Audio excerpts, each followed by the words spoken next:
Business as Unusual is a thought-provoking podcast that explores the innovative strategies, disruptive ideas, and unconventional practices driving successful leaders and companies in the ever-evolving world of modern business.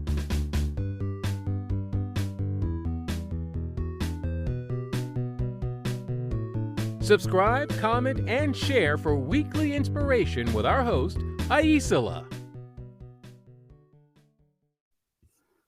Hi, it's Aisela, and welcome to the second episode of the second season of Business as Unusual. And I am very excited to be here with Jodi Fischer.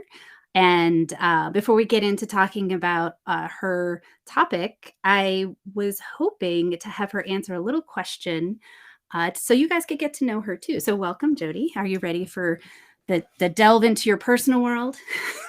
Sure. Thank you so much for having me. I'm an open book, so. Okay, well, that's great. So the chapter I'm gonna throw out is what hobby of yours do you think would surprise folks you know? Oh man. I feel like so many people I know, like I said, I'm an open book, so they really tend to know me well already. I'd say people who are not maybe in my most immediate circle may not realize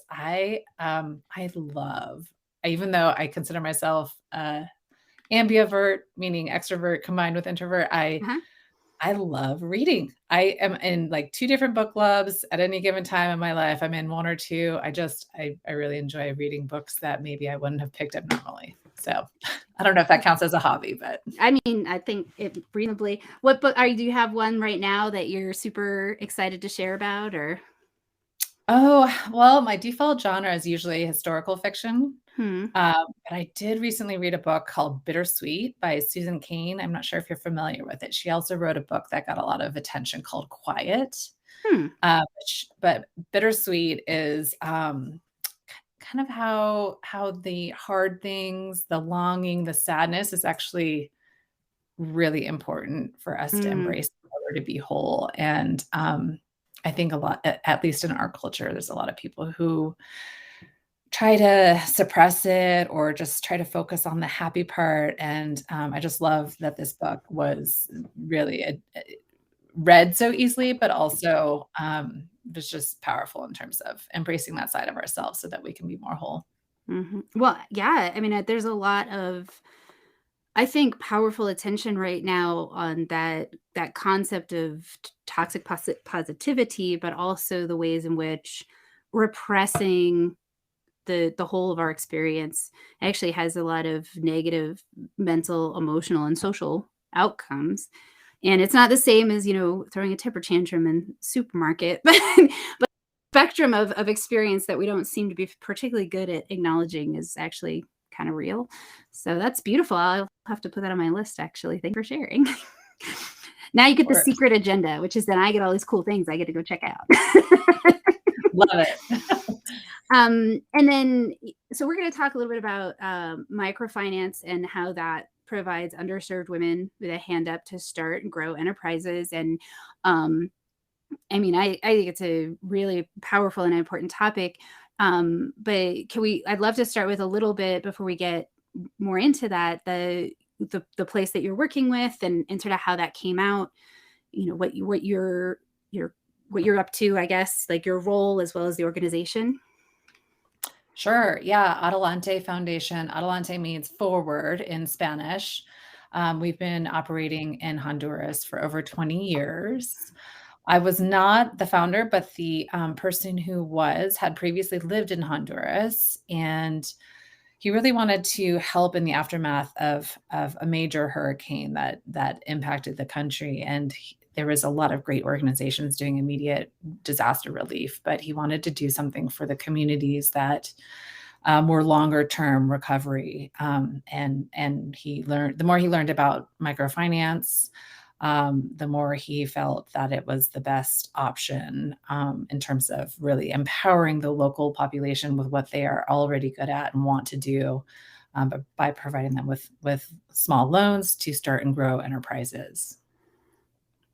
And the reason I got into it was I studied international development in school and have always been very fascinated by, food access and food security and education, and how all these different things intersect with one another. And although my passion was in global health, I realized, well, when you do the economic side of things first, those other conditions related to poverty tend to improve inherently.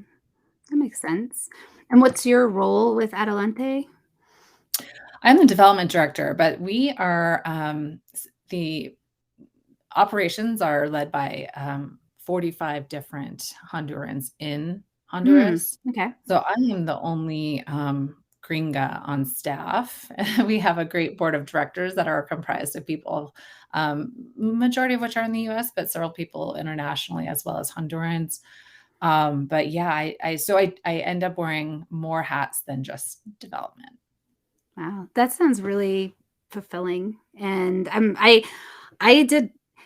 I've been involved in so many different kinds of work around these different topics that you're talking about. And it's so interesting to me that even with that, there's still so many things happening that I've never heard of. Like, you can think you're up to speed, and then you open a door and you're like, oh, look, there's this whole new world of things. I find it to be inspiring because I could get kind of down sometimes that I look around and I'm like, okay, I just need to remember that there's so much more happening that is actually about uplifting people and creating opportunities for access and helping to build that better world. So that's one of the things that I find to be really exciting about discovering what you're up to, and that, it's been around for so long. That's got to feel, like powerful, because I bet you guys have seen folks maybe like move into more plentiful situations or.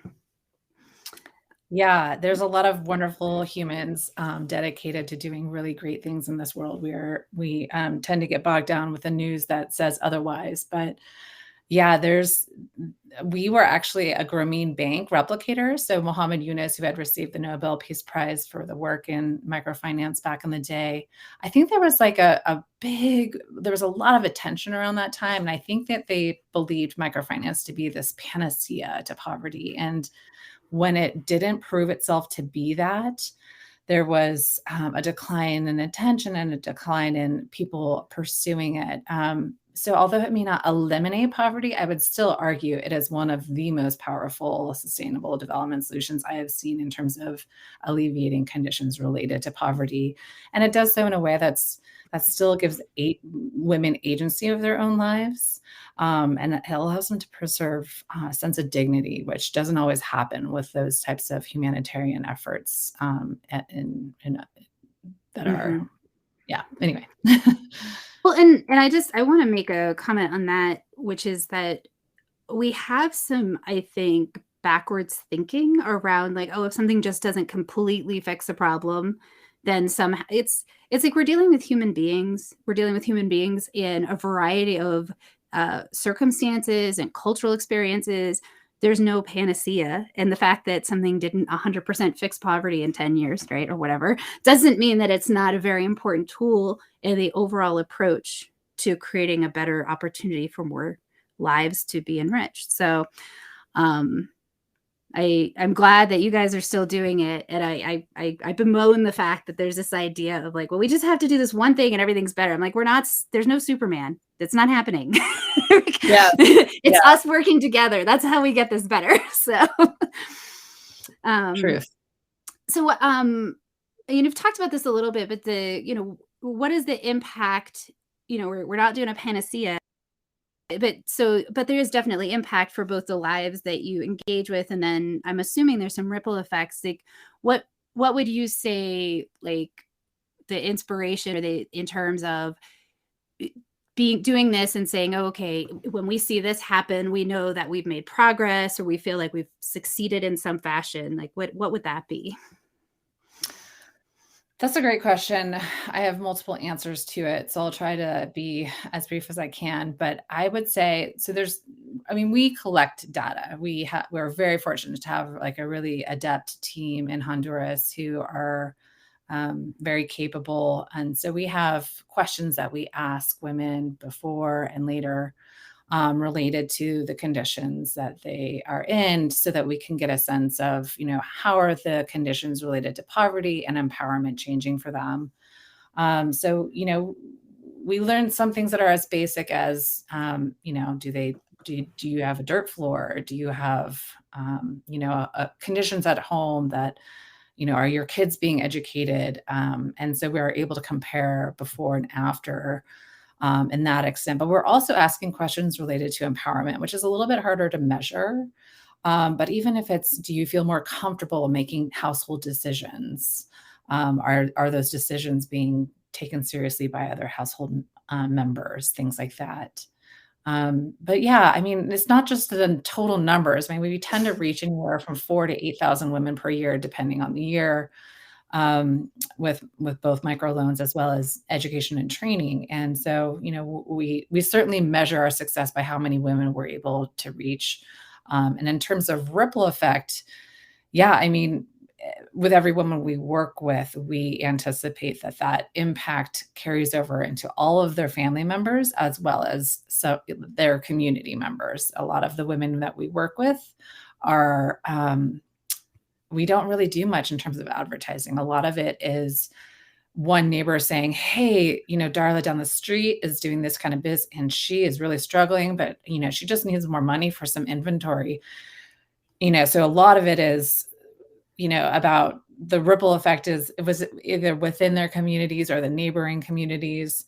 And I'd also say within their families, not just the improvements in poverty, but also when the daughters and sons see their mothers with successful enterprises, that has a ripple effect for generations to come, right? They're inspiring their children, their cousins, their extended family, and that is powerful as well.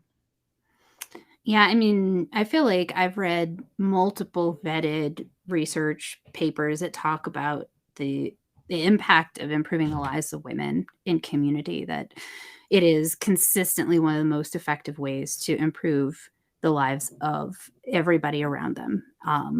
And it's intriguing to me that is the way of things, but it's also just been demonstrated to be factual. So it makes sense that would have a big impact on the community.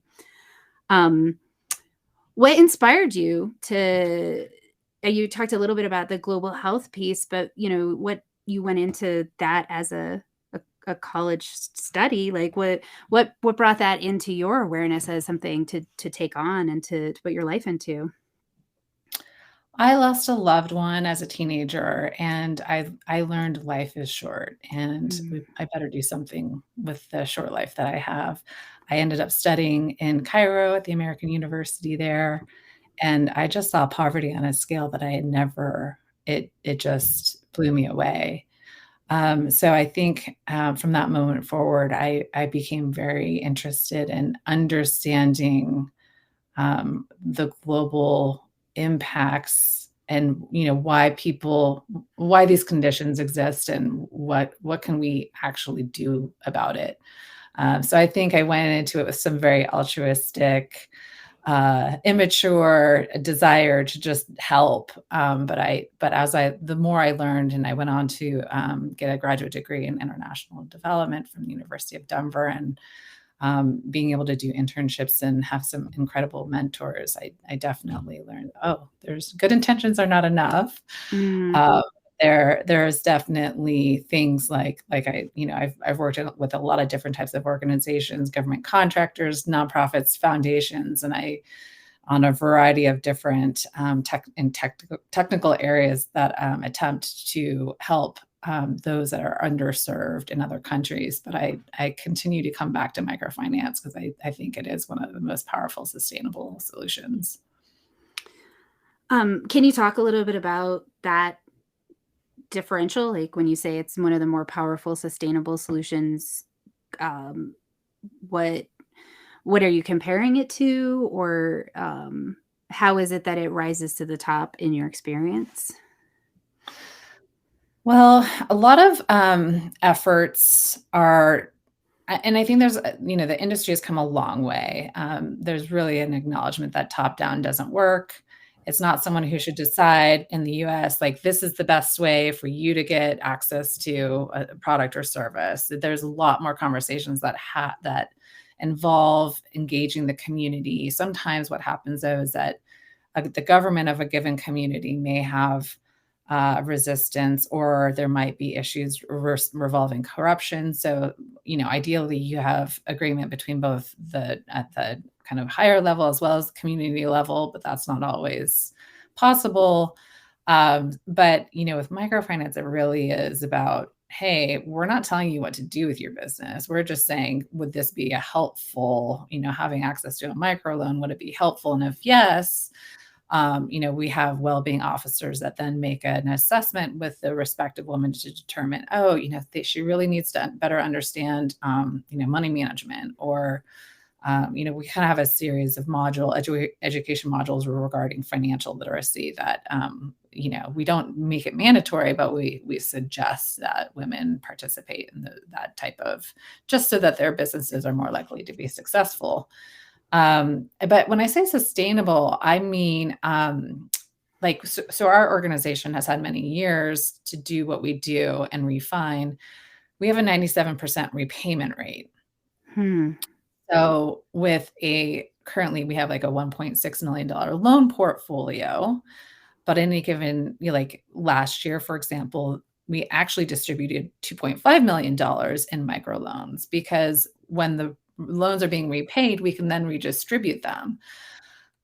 So it's sustainable in the sense that we have this very nominal interest rate, which helps us to cover almost the majority of our operational expenses. So we're not a nonprofit that's reliant on fundraising at a high level to then be able to subsist, right? So sustainable financially was what I'm referring to. But I don't know if there was another additional piece to the questions that you had, but I'm happy to elaborate. That's a great point, because I do, like, a lot of nonprofits are subject to the whims of the stock market, or the trends, what's hot, essentially. And it sounds like you're able to kind of like avoid a lot of those pitfalls and be able to keep going about the business of supporting these people that you're working with, regardless of sort of what else is happening I'm sure there's some impact, but it sounds like you've created a situation where you're fairly insulated from that. That's actually pretty awesome. Yeah, it's not awesome that these women can't get access to $100 loan, right? It's not awesome that these women can't, it's unfortunate that their governments are, and I say, I'm just broadly using that, but these women don't have friends or families that they can borrow from, and they don't have enough credit history or collateral to get the money from a bank. And even if they were to qualify for a bank, that they're going to be charged like 20 to 30% interest, which just is predatory in my opinion. But yeah, it is. It is. I think it's predatory. I'll stand by that with you. If you're successful, I have a side question actually before I ask that one, which is, has anyone ever tried to replicate what your company has done or your organization has done in any other countries, or is it mostly you guys do this in Honduras? And I know other companies other groups do microfinance, but it sounds like you guys have a more specific model. And so I'm curious if anyone's ever called up and be like, I want to do this in my country. Yeah, good question. Yes, there is a lot of different microfinance organizations in a lot of different developing countries. When we first started working in Honduras, we were one of the only ones there, and now there's over a dozen. Okay. A lot of them are for profit though, and they charge higher interest rates. Our ethos is to put the woman at the center, no matter what. Like, so during COVID, for example, we had a lot of women that needed restructuring of their loans, and in many cases, a complete forgiveness of their loans when they were losing homes. And we also had 2 hurricanes that came shortly after COVID had hit, and they weren't getting vaccines in the country anyway. So there was a lot of issues for a good 2 or 3 years. So Forgive me, I've already forgotten the question. Oh, replicating. We have like a very custom online monitoring and evaluation system. Mhm. We had tried several over the years that were more, kind of cookie cutter, and they just didn't apply to the things that we wanted to measure and show. So we have had some organizations say, "Hey, we really like what you're able to collect, aggregate, and analyze. Is that something we're willing to share?" So we wanted to patent it just because we're happy to share that with other nonprofits. But if it's a for-profit entity, we would like to utilize it as a income, a passive income stream. So I wouldn't say our model is unique in that, I mean, we started out as only focusing on group loans, meaning that 5 to 6, 7, 8 women were all going in on kind of if they defaulted on their respective loan, then they were responsible for helping each other out. Since then, we've expanded to do individual loans as well as water and sanitation, home improvement, agriculture, educate some additional loan products. So I don't know how many organizations are offering all like the kind of combination of different things that we offer, but I'd say the microloan plus education is a very common thing with other microfinance organizations. Oh, no, it sounds like it's effective. So there's, might as well do the things that work. So if you're successful, however you're defining it, what do you think will be different in the world?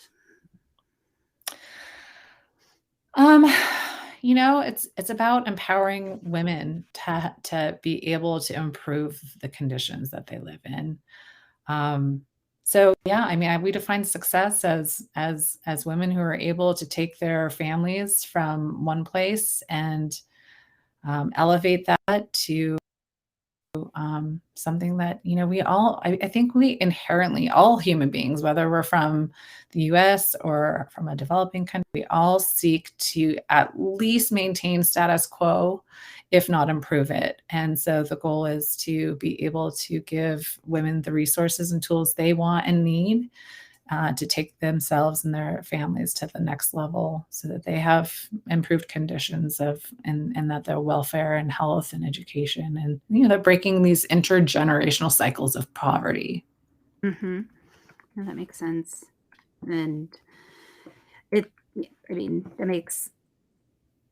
that will make a difference. Like the more that we can, I think incremental change is the most sustainable as well. Like the drastic changes are harder to maintain. And when people can actually have the ability to like take what they know and understand and build something on their terms in a way that works in their life, it's much more likely to stick. So it seems very wise. What's the best advice that you have received or given, or both? Oh, I would always defer to my grandmother, Betty. She just was a wonderful, wonderful human being. God bless her. I remember visiting her when I was around 9 or 10 years old. I was drawing. I think it was the longest period of time I'd been away from my family, and I was drawing, I think, a picture of my family and maybe some hearts or something. And she had leaned over my shoulder and said, you know that heart that we draw? It's not like the heart inside of us. That heart inside of us is, it's not like you have a fourth for mom and dad and a fourth for your brother. She's like, that heart inside of us has this infinite capacity to love and give. And that just was powerful to me, because I think we live sometimes in this place of